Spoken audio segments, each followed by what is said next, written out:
Hello guys, स्वागत है फिर से आपका हमारे चैनल में। दोस्तों आज हम प्रीवियस ईयर पेपर सॉल्व करने वाले हैं UP triple S C PT 2021 का। ठीक है, पीटी 2021 में जो पेपर आयोजित किया गया था ये पहले शिफ्ट का पेपर है। यहाँ पर पूरा पेपर देख सकते हैं आप। तो पहले शिफ्ट का ये पेपर है जो आयोजित कराया गया था। तो इसको हम सॉल्व करने वाले 1 से 100 तक के हम सारे प्रश्नों का यहाँ पे सॉल्यूशन आपको देने वाले हैं। और आप देखकर अंदाज़ा भी लगा लेंगे कि आने वाले समय यानी कि 2022 का जो पीटी होना है इसमें प्रश्नों का लेवल कैसा आएगा। तो चलिए शुरू कर लेते हैं। उससे पहले वीडियो लाइक जरूर कर दीजिएगा। प्रैक्टिस सेट रेगुलर आपको यहाँ पर मिल जाएंगे। तो अगर आपको 80 प्लस टारगेट करना है ना तो आप लोग इस चैनल के साथ जुड़े रहिएगा। तो चलिए प्रीवियस ईयर का पहला शिफ्ट का पेपर सॉल्व कर लेते हैं। तो सबसे पहले यहाँ पे हिस्ट्री से शुरुआत करते हैं।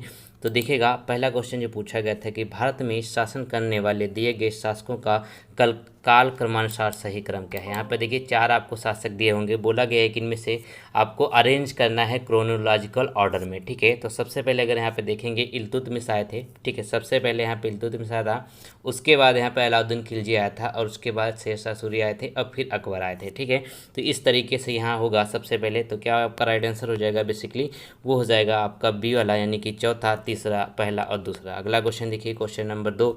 इंग्लिश वाले इंग्लिश में नीचे आप पढ़ सकते हैं, दोनों में आपको पेपर ये पूछा जाता है। ठीक है, तो चलिए देख लेते हैं अगला क्वेश्चन। प्रश्न संख्या 2 देख लीजिए। तो इसमें पूछा गया था कि निम्न में से कौन संत शिवाजी के समकालीन थे। अब संत शिवाजी के समकालीन जो कौन थे वो हो जाएंगे तुकाराम। ठीक है, याद रखेंगे तुकाराम ये संत शिवाजी के समकालीन थे। क्वेश्चन नंबर 3 पे चलते हैं। तो बोला गया कि बंगाल के प्रथम गवर्नर जनरल कौन थे। ठीक है, बंगाल के प्रथम गवर्नर जनरल कौन थे। तो बहुत ही आसान ये हो जाएंगे लॉर्ड वॉरेन हेस्टिंग। ये क्वेश्चन पूछा गया था तो इसका राइट आंसर होगा बी। तो गाइस क्वेश्चन नंबर 4 जो पूछा गया था वो कहता है कि चरक संहिता जो है किससे संबंधित है। ठीक है, तो चरक संहिता ये किससे संबंधित है तो बहुत ही आसान प्रश्न हो जाएगा। तो इसका जो राइट आंसर होगा दोस्तों वो आपके लिए हो जाएगा चिकित्सा से। ठीक है, चरक संहिता चिकित्सा से संबंधित है। क्वेश्चन नंबर अगला देखें। अगले क्वेश्चन की बात कर लीजिए। तो इसमें कहते हैं निम्न में से कौन सा जोड़ा सही नहीं है। ठीक है, तो सही नहीं कौन सा है तो देखिएगा यहाँ पे 261 BC में कलिंग का युद्ध हुआ, ये सही है। फिर शक संवत की शुरुआत जो है 78 में हुई थी, ये भी सही है। और फिर यहाँ पे 622 मुस्लिम युग की शुरुआत हुई थी, ये भी सही है।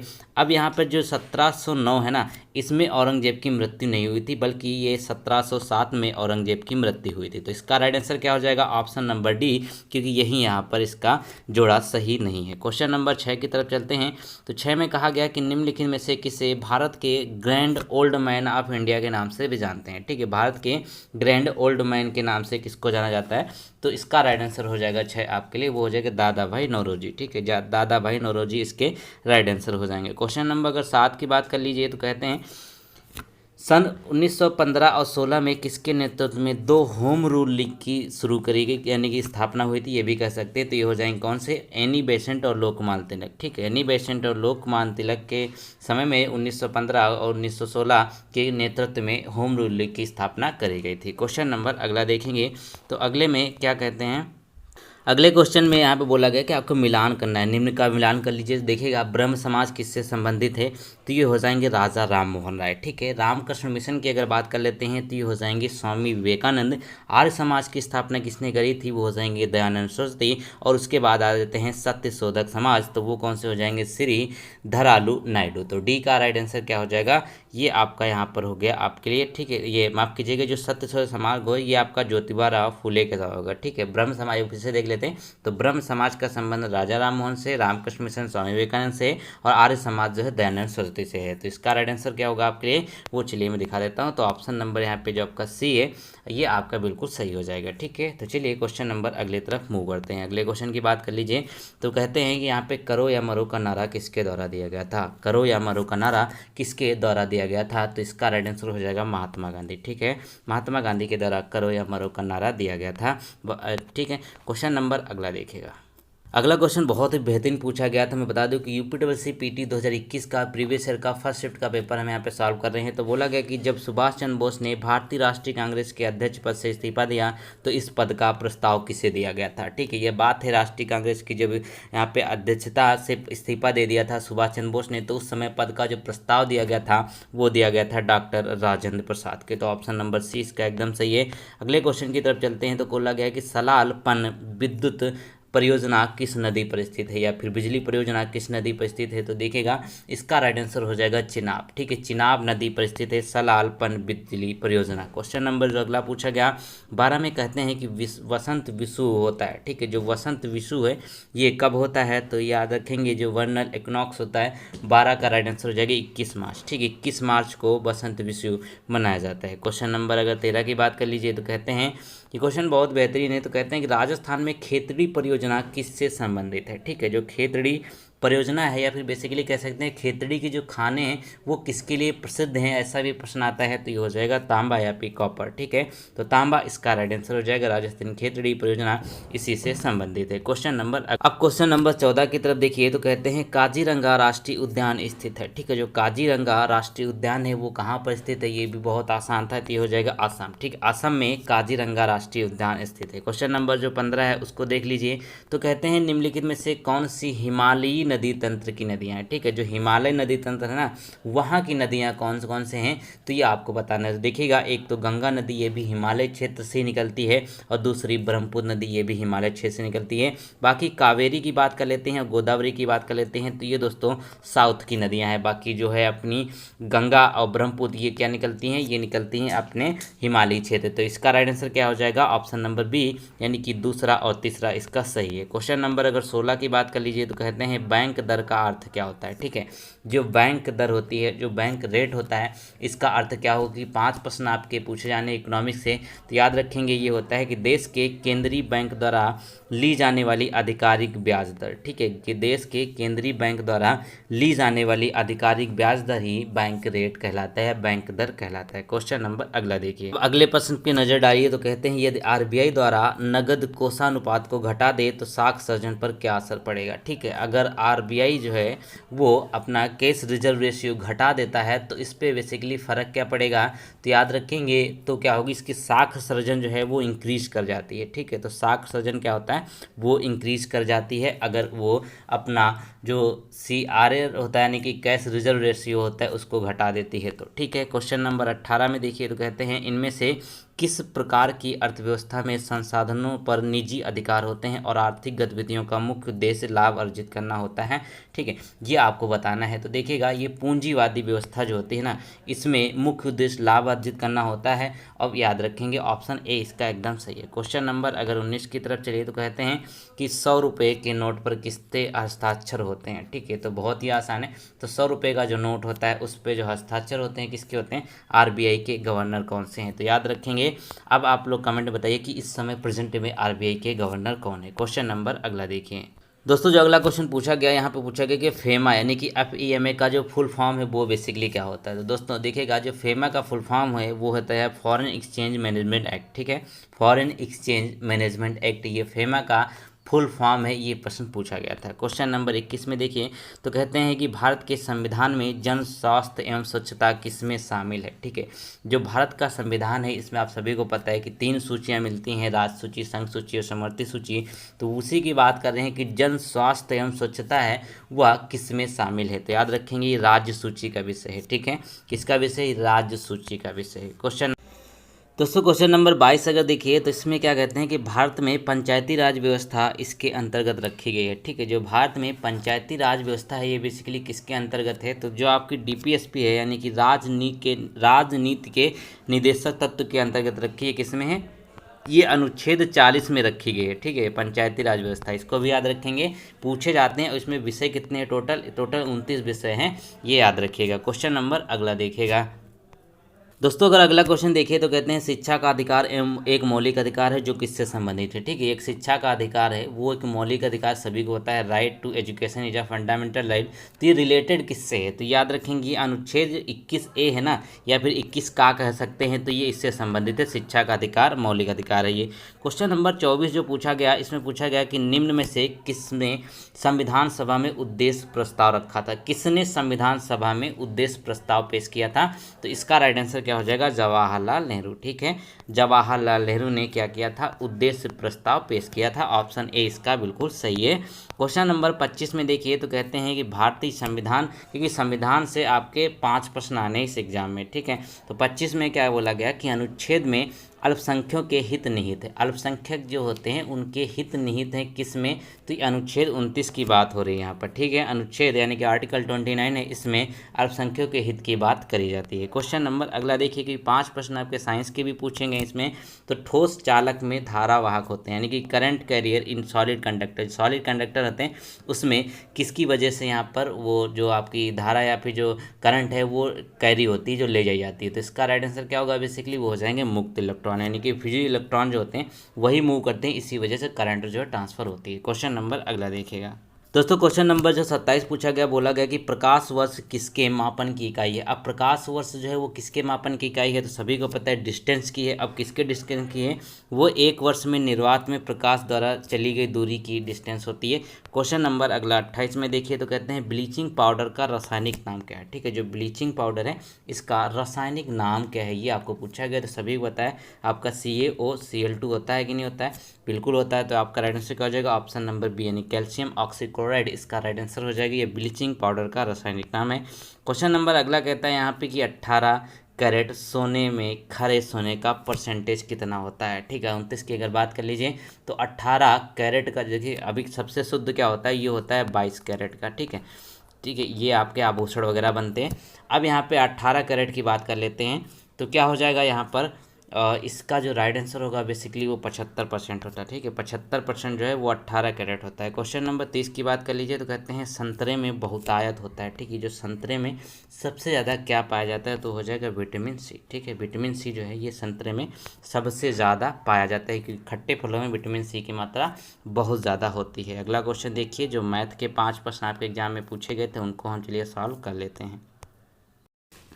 तो गाइस इस क्वेश्चन को हम कैसे सॉल्व करेंगे, बहुत आसान से देखिएगा। यहाँ पर अगर हम इसको, अब देखिए 14 का स्क्वायर क्या होता है, 196 होता है, ठीक है। अब यहाँ पे क्वेश्चन मार्क कीजिए, x मान लेते हैं, ठीक है। तो यहाँ पे x स्क्वायर हो जाएगा और उसके बाद यहाँ पे एक 14 हो जाएगा, ठीक है। ये हो जाएगा 72 और ये हो जाएगा 56। अब सिंपल सी वैल्यू है, हमको x की निकाल लेनी है।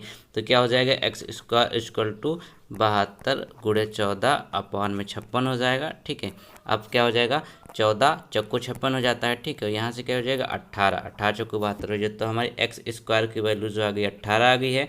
अब एक्स की वैल्यू कितनी आ जाएगी, कि ये जाके इधर इसका स्क्वायर जो इधर 324 इसका राइट आंसर हो जाएगा। क्या होगा, 324 इसका राइट आंसर हो जाएगा। तो ऑप्शन नंबर यहाँ पे सी एकदम सही है। अगला क्वेश्चन देखते हैं।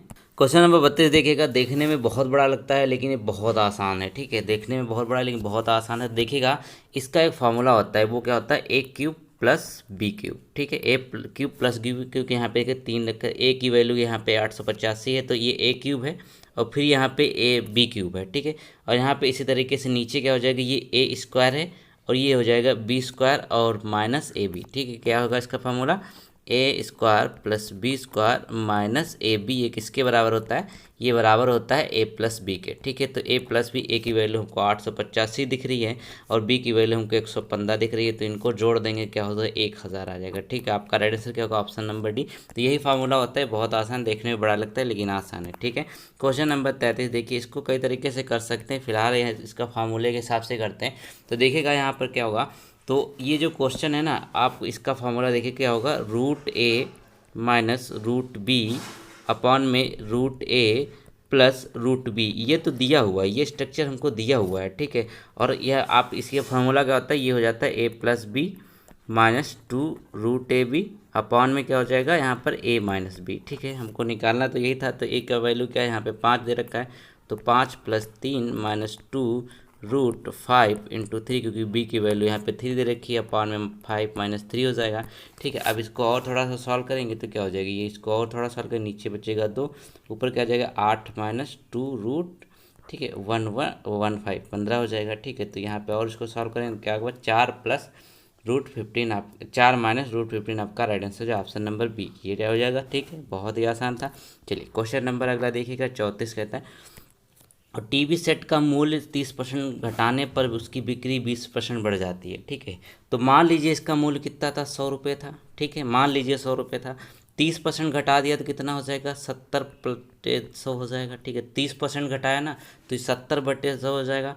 फिर यहाँ पे 20% बढ़ गई तो 120% हो जाएगा यहाँ पर। ठीक है, अब इसको हम सॉल्व कर लेंगे। 100 से ये कट जाएगा, ये कट जाएगा, ये कट जाएगा, 12×7=84 हो जाएगा। ठीक है, 12×7=84 हो गया। कितने से? 100 से 84 हो गया। तो मतलब क्या है, 16% की यहाँ पे क्या है, उसको हानि हुई। ठीक है, 16% की उसकी हानि हुई या फिर 16% की वो घटी हुई। ठीक है, तो क्या होगा आपका नंबर डी इसका एकदम सही है।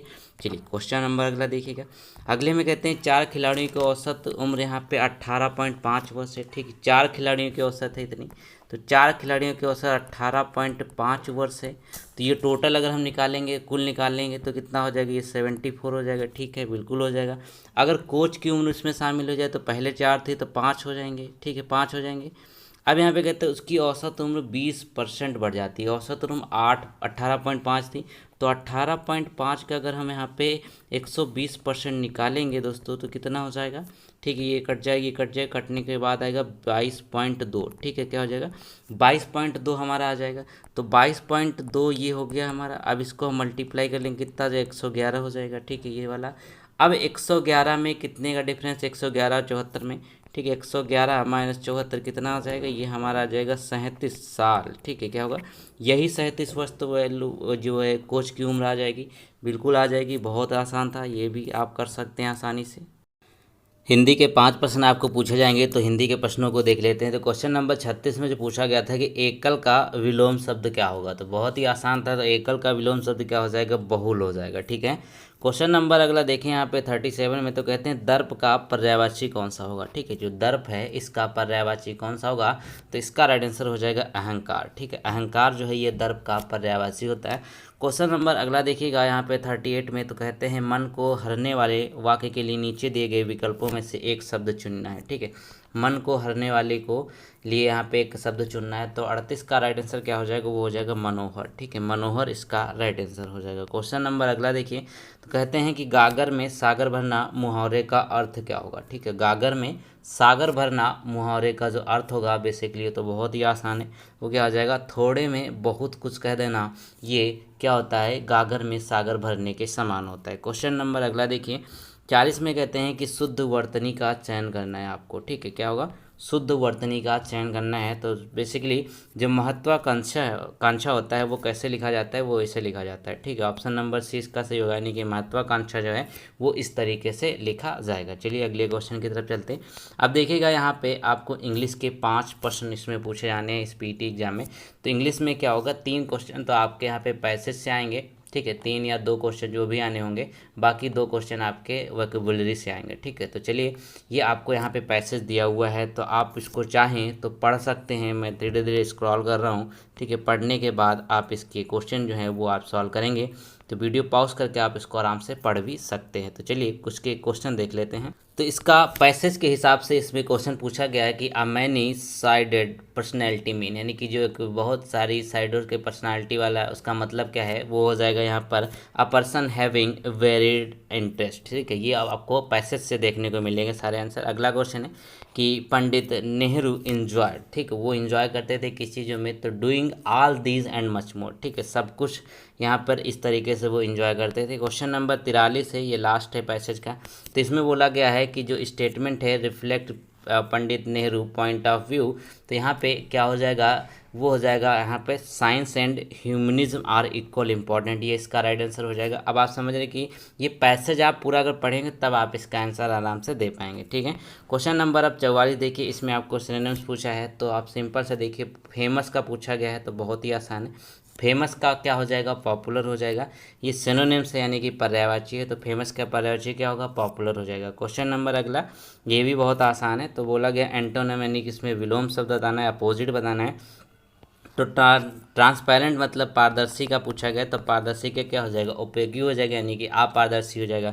तो ऑप्शन नंबर सी इसका एकदम सही हो जाएगा। तो चलिए क्वेश्चन नंबर अगला देख लेते हैं। अब आगे यहाँ पर आपको 5 प्रश्न जो है वो रीजनिंग के पूछे जाने हैं, ठीक है। तो रीजनिंग में क्या पूछा गया तो वो देख लीजिए। तो पहला यहाँ पे एनालॉगी से पूछा गया था, तो संबंधित शब्द का चयन करना। जैसे पक्षी विज्ञानी जो है वो यहाँ पे पक्षी, इसमें नहीं, पक्षी विज्ञानी जो है वो पक्षी से संबंधित है। इसी तरीके से आपका जो नर विज्ञानी यानी कि जो एंथ्रोपोलॉजिस्ट होते हैं वो किससे संबंधित होते हैं, उसमें हम अध्ययन करते हैं मानव का, ह्यूमन बीइंग का, मैन काइंड का अध्ययन करते हैं किसमें, एंथ्रोपोलॉजिस्ट में, ठीक है। ऑर्निथोलॉजिस्ट में बर्ड का करते हैं, आपको यहाँ पे देखने को मिल गया होगा। क्वेश्चन नंबर 47 देखिए। अगर क्वेश्चन नंबर 47 की बात कर लीजिए तो कहते हैं उस शब्द का चयन कीजिए जो समूह के बाकी शब्दों से मेल नहीं खाता है, ठीक है। तो 47 में क्या हो जाएगा, तो अब इसमें देखिएगा, एक तो दही है, मक्खन है, पनीर है, ये तीन एक दूसरे से, क्योंकि ये सारे के सारे क्या है, दूध से ही बने हुए प्रोडक्ट हैं, ठीक है। लेकिन जो तेल है ना ये अलग हो जाएगा, तो क्या होगा, यहाँ पे आपको विषम ही ढूंढना था, सबसे अलग ही ढूंढना था,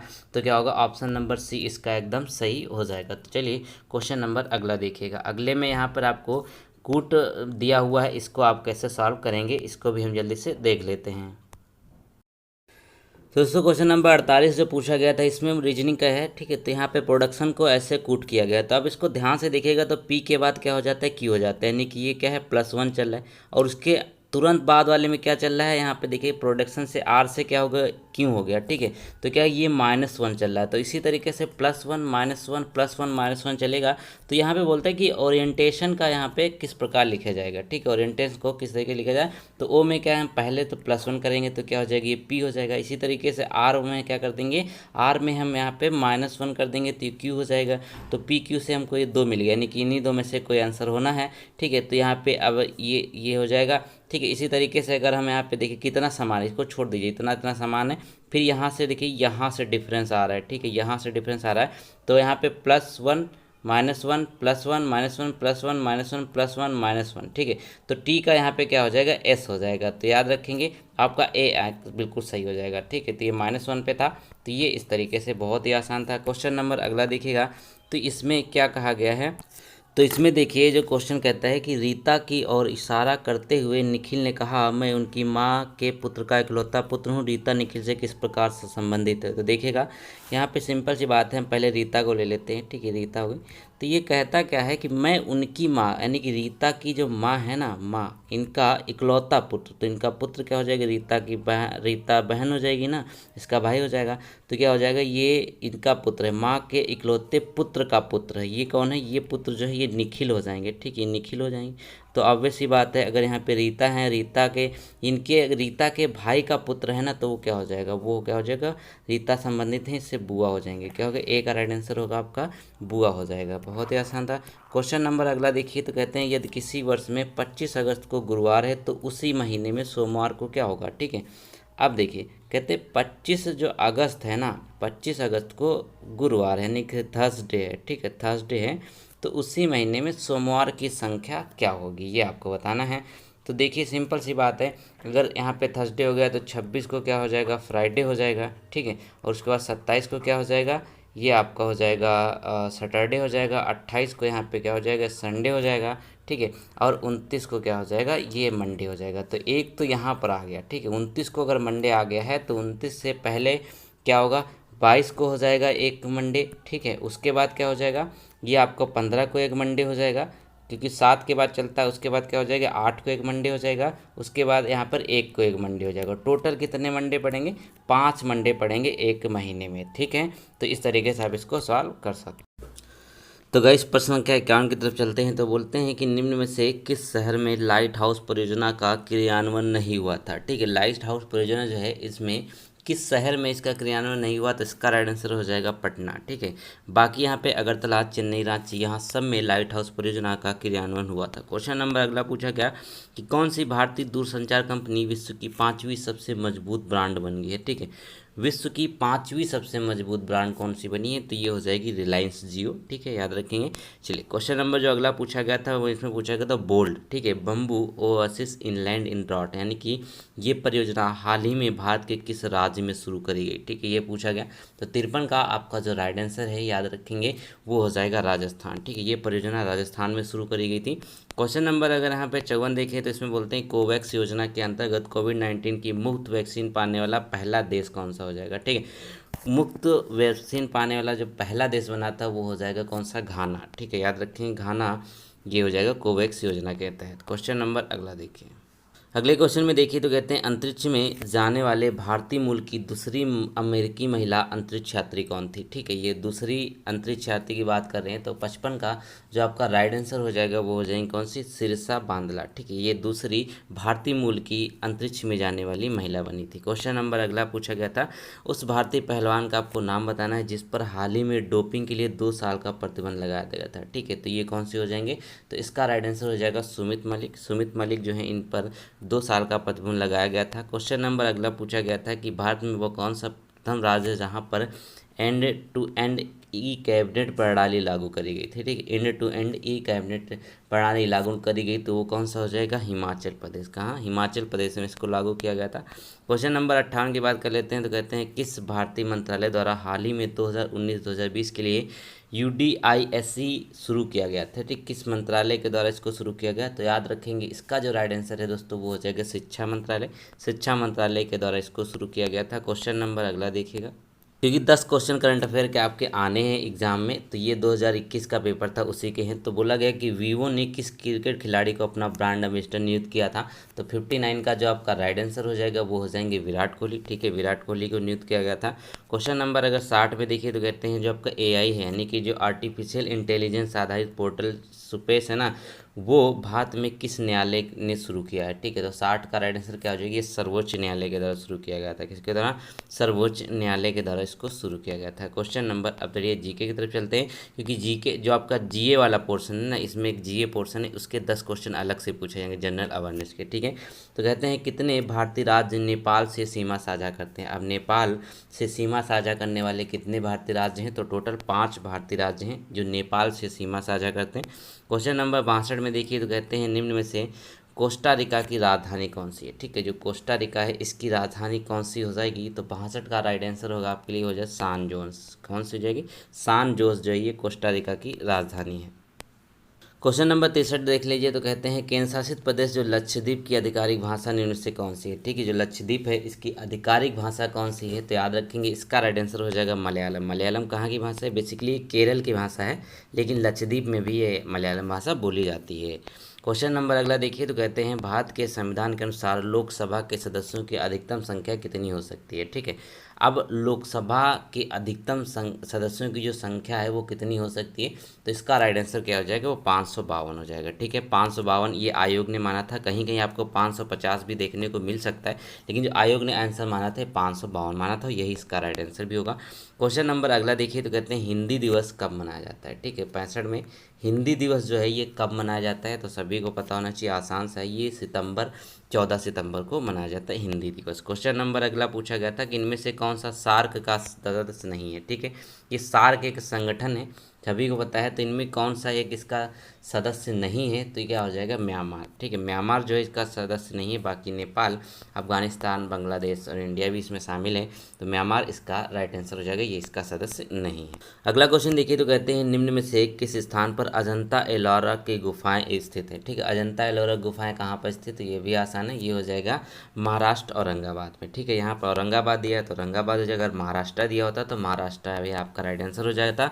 अजंता एलोरा गुफाएं आप औरंगाबाद में स्थित है। क्वेश्चन नंबर अगला कहते हैं ओणम किस भारतीय राज्य केंद्र शासित प्रदेश का सांस्कृतिक उत्सव है। ठीक है, यहाँ पे बात कर रहे हैं ओणम की, तो ओणम कहाँ मनाया जाता है, सभी को बताना चाहिए। ओणम इसको भी कहते हैं, ओणम भी कहते हैं, तो क्या हो जाएगा, ये आपका केरला में मनाया जाता है। ठीक है, क्वेश्चन नंबर 69 देखिए, तो कहते हैं निम्नलिखित में से ग्रह सूर्य के सबसे नज़दीक है। कौन सा ग्रह सूर्य के, तो सभी को पता है जो बुध होता है सबसे नज़दीक है। जैसे मान लीजिए सूर्य है तो हो जाएगा बुध, शुक्र, पृथ्वी, मंगल, इस तरीके से यहाँ पे है अरेंज है, तो बुध जो है ये सबसे नज़दीक है सूर्य के, याद रखेंगे, इसीलिए सबसे गर्म भी इसको कहा जा सकता है। क्वेश्चन नंबर अगला कहता है कि नोबेल पुरस्कार जीतने वाले प्रथम एशियाई कौन थे। ठीक है, नोबेल पुरस्कार जिन्होंने जीता वो प्रथम एशियाई कौन थे, तो ये हो जाएंगे कौन, रविन्द्रनाथ टैगोर। कब इनको दिया गया था, इनको दिया गया था 1913 में। ठीक है, याद रखेंगे, और किसके लिए दिया गया था, गीतांजलि के लिए दिया गया था। क्वेश्चन नंबर अगली तरफ चलते हैं। अब क्या है, क्वेश्चन नंबर 71 से 75 के बीच में क्या है, आपको हिंदी का गद्यांश, हिंदी के आपके गद्यांश एग्जाम में आएंगे, 2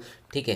तो याद रखेंगे। अब इसमें हम चलिए शुरू कर लेते हैं। तो आपको करना क्या है, बहुत ही आसान होता है, गद्यांश तो आप आसान से कर सकते हैं। तो ये आपको पैराग्राफ दिया हुआ है पूरा, इसको आप पढ़ लीजिए। मैं धीरे धीरे स्क्रॉल कर रहा हूँ, आप वीडियो पॉज करके भी पढ़ सकते हैं, वरना इसको स्किप भी कर सकते हैं क्योंकि ये आसान पोर्शन होता है, सभी लोग इसको कर सकते हैं। तो इसको आप पढ़ लीजिए। छोटा सा ये पैराग्राफ था।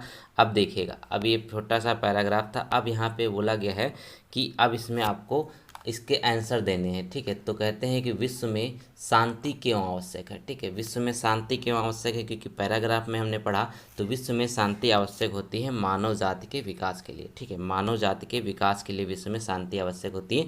ये कहाँ है, ये आपको पैसेज में देख। अब प्रश्न संख्या 72 में देखिए, तो कहते हैं विश्व शांति की स्थापना के लिए सबसे आवश्यक क्या है। अब विश्व शांति की स्थापना के लिए सबसे आवश्यक है अहिंसा और प्रेम। जो गांधी जी ने कहा था, अभी हमने पैसेज पढ़ा तो उसमें दिखा था कि अहिंसा और प्रेम जो है ये विश्व शांति की स्थापना के लिए सबसे आवश्यक है। क्वेश्चन नंबर 73 में कहते हैं कठोर से कठोर हृदय को कोमल बनाया जा सकता है। ठीक है, किस तरीके से कठोर से कठोर हृदय को कोमल बनाया जा सकता है, तो वो हो जाएगा अहिंसा के द्वारा। ठीक है, अहिंसा के द्वारा आप किसी भी कठोर से कठोर व्यक्ति को यहाँ पे कोमल बना सकते हैं। क्वेश्चन नंबर जो 74 है, इसमें क्या कहते हैं कि किसी भी राष्ट्र के स्वर्णिम युग के प्रमुख तत्व कौन है। ठीक है, किसी भी राष्ट्र के अगर स्वर्णिम युग की बात करी जाए तो उसमें क्या होगा, एक तो शांति होता है, सुख होता है और रचनात्मक कार्य होते हैं, इसी से होता है। अब देखिएगा यहाँ पे पूछा गया पर्याय पूछ लिया गया, यानी पर्यायवाची पूछा गया, तो ग्रामर का हो गया।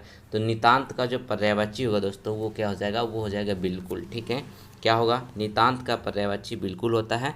चलिए क्वेश्चन नंबर अगला चलते हैं, क्योंकि दो आपको हिंदी के पैसेज में देखने को मिलेंगे। तो अब 76 से 80 के बीच में आपको पैसेज देखने को मिलेगा। तो ये भी पैसेज है, इसको भी हम आसानी से पढ़ लेते हैं। ठीक है, ये पैसेज थोड़ा सा बड़ा है। तो यहाँ पे ये आपको देगा, विज्ञान आज के मानव जीवन का अविभाज्य घनिष्ठ अंग बन गया है। मानव जीवन का कोई भी क्षेत्र विज्ञान के आविष्कारों से अछूता नहीं रहा।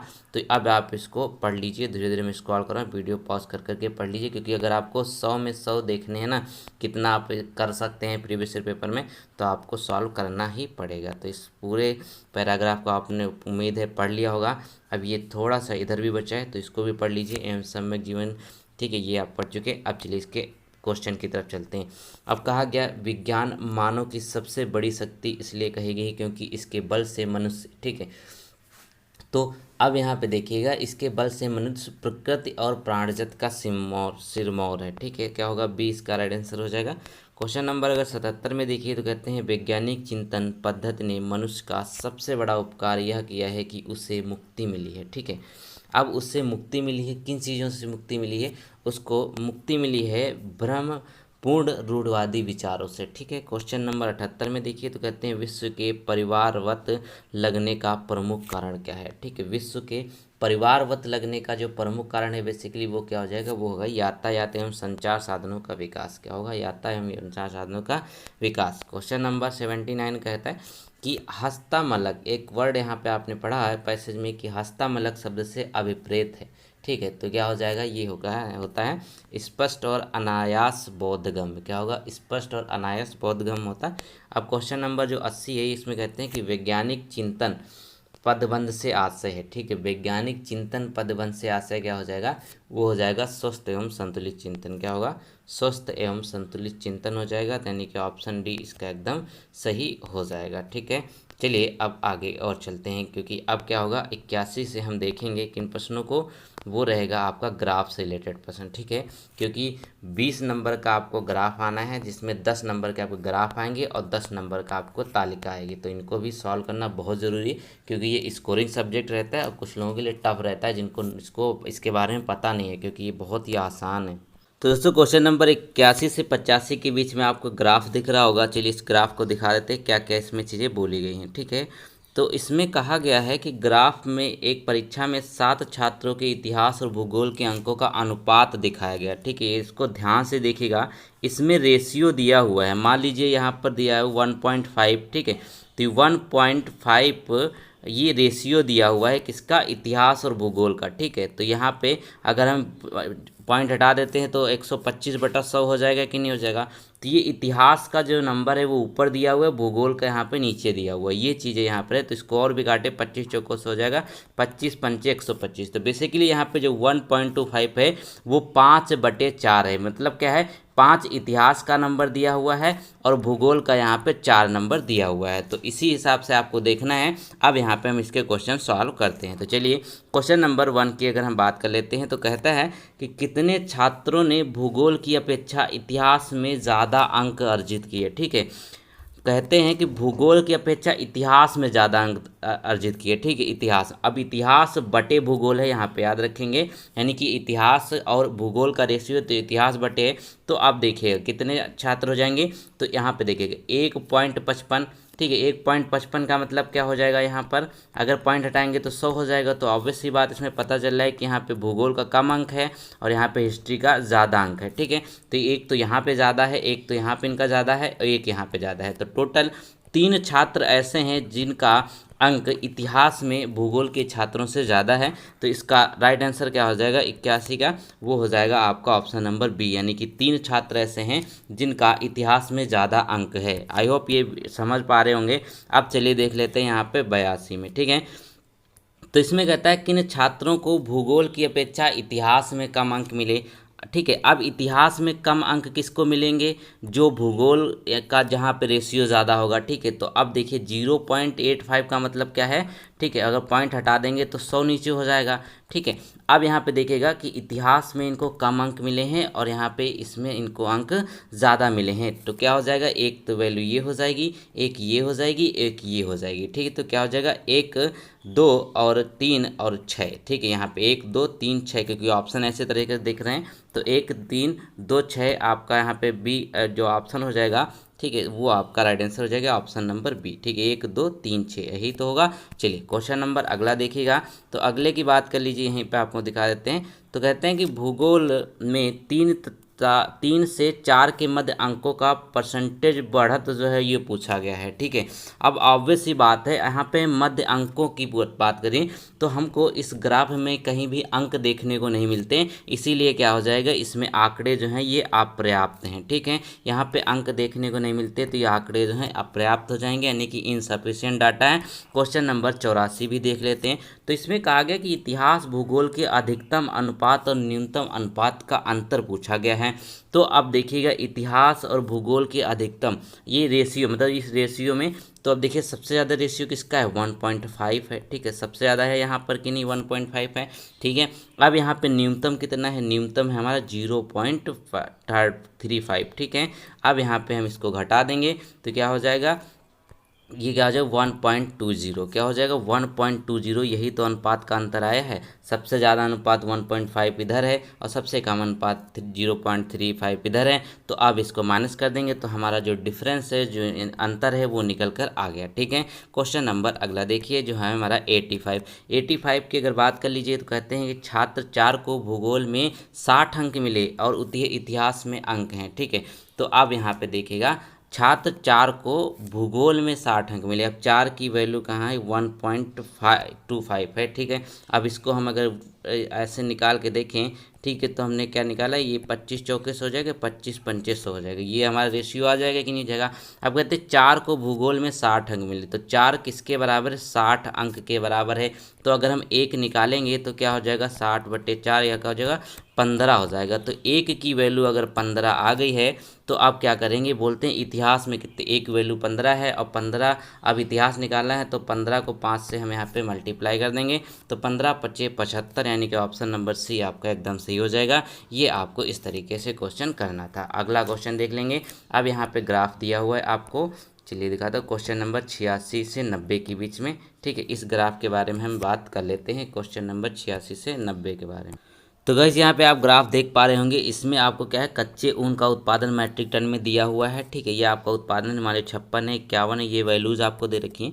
अब पहला क्वेश्चन जो कहता है कि कच्चे ऊन के उत्पादन में उच्चतम वृद्धि का वर्ष क्या था। ठीक है, उच्चतम वृद्धि का क्या है, ये 76 हो गया। 76 के वैल्यू नीचे कौन सी है, 2017 2018, तो ऑप्शन नंबर ए एकदम करेक्ट हो जाएगा, यानी कि 2017 2018 में अधिकतम वैल्यू थी कच्चे ऊन का उत्पादन में। तो आपका राइट आंसर हो गया ए वाला। अब चलिए अगला क्वेश्चन देखिए। तो भाई अगले क्वेश्चन में कहते हैं कि पहले 4 वर्षों के उत्पादन की तुलना में अंतिम 4 वर्षों के कच्चे ऊन का उत्पादन यहाँ पे कितने % बढ़ गया। तो सिंपल सी बात है, आपको जो यहाँ पे वैल्यू दिख रही है पहले 4 की 2013, 2014, 2015, 2016 की वैल्यू को ऐड कर लेंगे तो देखिए एक की है 56, एक की है 51, एक की है 53, एक की है 65 है। तो इनको जोड़ देंगे तो कितना हो जाएगा, 225 आ जाएगा इधर।